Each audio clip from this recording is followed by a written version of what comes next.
नमस्कार किसान भाइयों, मैं डॉक्टर राधाकृष्ण इजी सॉल्यूशन पे आपका स्वागत है। सबसे पहले तो आपसे रिक्वेस्ट है, अनुरोध है, यदि अभी तक आपने मेरे चैनल को सब्सक्राइब नहीं किया है तो सब्सक्राइब भी कर लें, इसके बेल आइकन को प्रेस कर लें। आपने एक चीज का अनुभव किया होगा कि यदि हम अपने खेतों में भूमिगत पानी का प्रयोग निरंतर करते हैं, खेती में हम जो हमारा भूमिगत जल है उसका प्रयोग लगातार करते रहते हैं, तो हमारी फसल की उत्पादकता घटती चली जाती है। मिट्टी में क्षारीयता बढ़नी शुरू हो जाती है।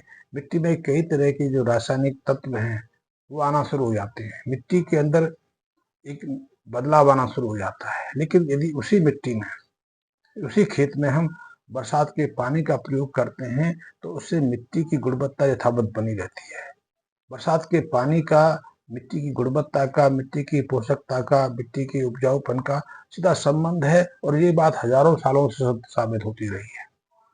बरसात के जल में कुछ विशेष गुण हैं, क्योंकि ऐसे जल को हम यदि अपने खेतों में संचित रखते हैं तो इस जल के माध्यम से हमारी मिट्टी की जो पोषकता है वो न केवल यथावत रहती है बल्कि उसमें कुछ विशेषता आने शुरू हो जाती है। एक तो ये है, बरसात का जो जल है अपने साथ काफी अधिक मात्रा में नाइट्रेट लेके आता है, जो सामान्य अवस्था में हम बहुत सारे प्रोटीन प्रोटीन पदार्थों का ज्वलन करते हैं, प्रयोग करते हैं, चाहे वो आग के रूप में भट्टियों में हो या किसी और रूप में हो, वो नाइट्रोजन के रूप में परिवर्तित होकर वायुमंडल में मिश्रित हो जाती है। और आप जानते हैं कि हमारे वायुमंडल में 76.8% के आसपास नाइट्रोजन है। ये बिजली कड़कती है या विभिन्न रासायनिक क्रियाएं जब ऊपर होती हैं तो उससे ये जो नाइट्रोजन गैस है नाइट्रोजन में बदल के पानी में मिश्रित हो जाती है, और जब बारिश होती है, बरसात होती है, तो उसके साथ मिश्रित होकर पृथ्वी पर वापस आ जाती है। तो बरसात के पानी में काफी अधिक मात्रा में नाइट्रेट रहती है, और ये नाइट्रेट जो है हमारी फसलों के लिए सीधे सीधे विशेष पोषक तत्व है।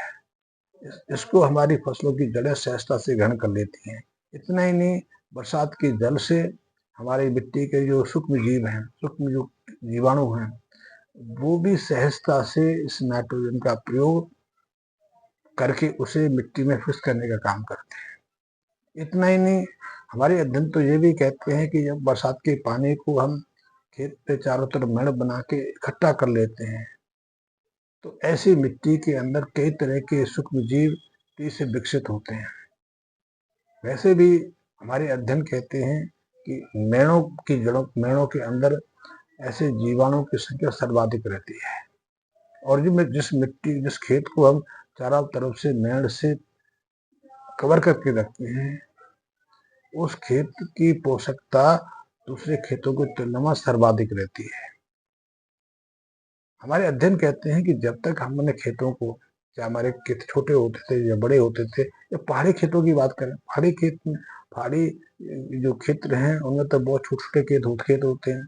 उनमें तो उसमें तो एक तरह से आप देखें कि सीढ़ियाँ नुमा छोटे छोटे खेत रहते हैं, लेकिन सीढ़ी नुमा जो खेत हैं उनके चारों तरफ उन्होंने मैंने बनाई होती हैं, और बरसात के जल को रोकने का वो बहुत महत्व देते हैं, क्योंकि जब बरसात के जल को वो अपने खेतों में रोकते हैं तो उन्हें किसी पोषक तत्व की जरूरत नहीं पड़ती, लेकिन फिर भी उनकी मिट्टी सर्वाधिक पोषक तत्व से युक्त रहती है। इसीलिए पहाड़ों में बहुत तरह की वनस्पतियां स्वतः उगाती हैं, उनकी पोषकता भी विशिष्ट रहती है। पहाड़ी जड़ी बूटियों में विशिष्ट गुणवत्ता उन्हीं पोषक तत्वों का आती है, इसीलिए उनमें विशेष गुण रहते हैं।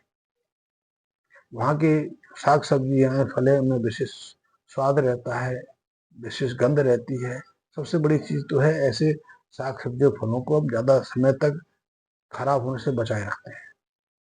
उनके अंदर पोषकता भी रहती है, इसलिए पहाड़ी क्षेत्रों में जो लोग रहते हैं और इन पहाड़ी साग सब्जियों का प्रयोग करते हैं, अन्न का प्रयोग करते हैं, फलों का प्रयोग करते हैं, वो न केवल ज्यादा स्वस्थ रहते हैं, उनमें जीवांतता ज्यादा रहती है, उनकी जीवन अवधि है दूसरे मनुष्यों की तुलना में सर्वाधिक रहती है। वो हर मुसीबत को, हर प्रतिकूल स्थिति को सहजता से सहन कर लेते हैं। उसका एकमात्र कारण यही है कि वो अपनी फसलों में बरसात के पानी का प्रयोग करते हैं। बरसात के पानी की विशिष्ट गुणवत्ता है, उसमें नाइट्रोजन नहीं कुछ और भी पदार्थ रहते हैं, यद्यपि इन सब का पदार्थों का पटाफे अभी तक नहीं हो पाया है। पर मैं यदि आप मैदानी क्षेत्रों में रहते हैं, आप किसान हैं, खेती करते हैं, प्राकृतिक खेती की तरफ बढ़ रहे हैं, तो प्राकृतिक खेती में आपको बरसात के पानी का प्रयोग अधिकतम मात्रा में करना चाहिए। उसका एक प्रयोग तो यही है कि खेतों को आप मेड़ों से बांध के रखें, मेड़ों से कवर करके रखें, ताकि बरसात का पानी उसमें अधिकतम मात्रा में संचित हो सके। और जब बरसात का पानी आपके खेतों में संचित होगा तो उसके सूक्ष्म जीव तो तेजी से विकसित होंगे ही होंगे, उसमें और दूसरे जीव, चाहे उसमें केंचुआ हो, मेंढक हो, तितली हो, भंवरे हो, गुबरैल हो, ऐसे बहुत सारे जीव सहजता से आपको दिखाई पड़ते हैं। आपकी मिट्टी की जो उपजाऊपन है वो श्रेष्ठ शिखर पर रहती है।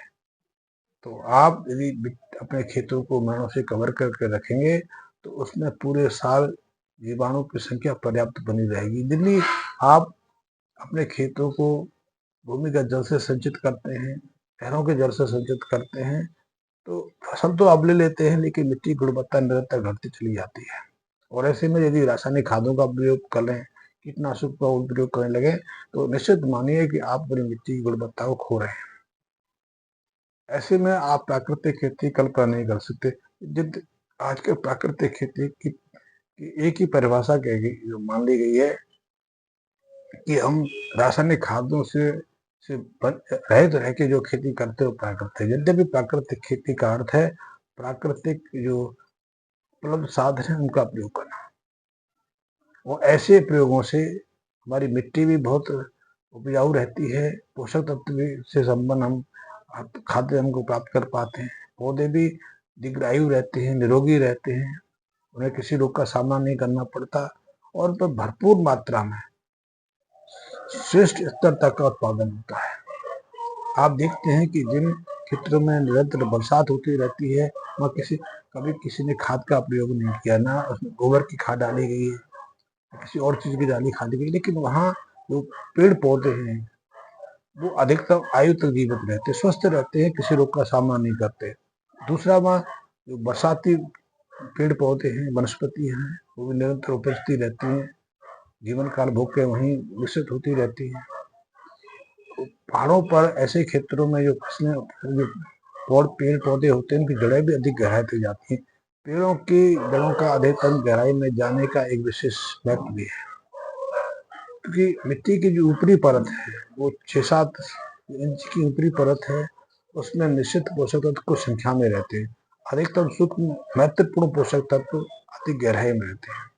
मिट्टी की ऊपरी परत में तो ह्यूमस या ऑर्गेनिक कार्बन रहते हैं, nitrogen, phosphorus, potash, calcium, sulphur, यही रहते हैं, लेकिन कुछ सूक्ष्म पोषक तत्व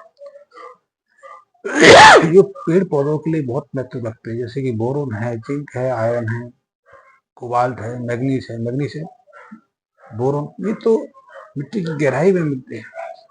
और दूसरे जो सूक्ष्म पोषक तत्व, वैसे भी आपने सुना होगा जो हमारी खाने होती हैं वो तो कई किलोमीटर नीचे तक रहती हैं इसमें, और नीचे की अधिक गहराई से सोना भी निकलता है, चांदी भी निकलती है, दूसरे खनिज भी निकलते हैं।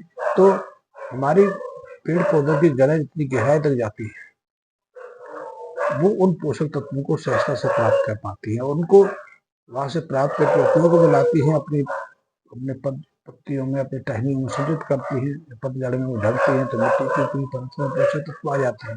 लेकिन इनके साथ में यदि मिट्टी में केंचुए भी हैं, केंचुए भी मिट्टी गहराई तक जाकर मिट्टी का सेवन करते हैं और मिट्टी की गहराई से पोषक तत्वों को लाकर ऊपरी परत को संचित करते रहते हैं। लेकिन ये केंचुए विशाल वृक्ष बिना बरसात के पानी के सक्रिय नहीं रह पाते, अपनी गतिविधि को जारी नहीं रख पाते। इसीलिए आपसे बार बार कहा जाता है कि बरसात के पानी का खेती के साथ बहुत महत्व है। यदि आप प्राकृतिक खेती करते हैं तो बरसात के पानी का उपयोग करें। बरसात के पानी से आपकी मिट्टी की उपजाऊपन बढ़ेगी, फसलों की क्षमता बढ़ेगी, उनका जो पैदावार है उसमें बढ़ोतरी होगी, और आपकी फसलें कई तरह के रोगों से सुरक्षित रहेंगी। आपकी मिट्टी में कई तरह के सूक्ष्म जीवों का विकास बढ़ेगा ही बढ़ेगा, और भी दूसरे मित्र कीट हैं उनकी जीवन अवधि में भी निश्चित बदलाव आएगा। धन्यवाद मित्रों।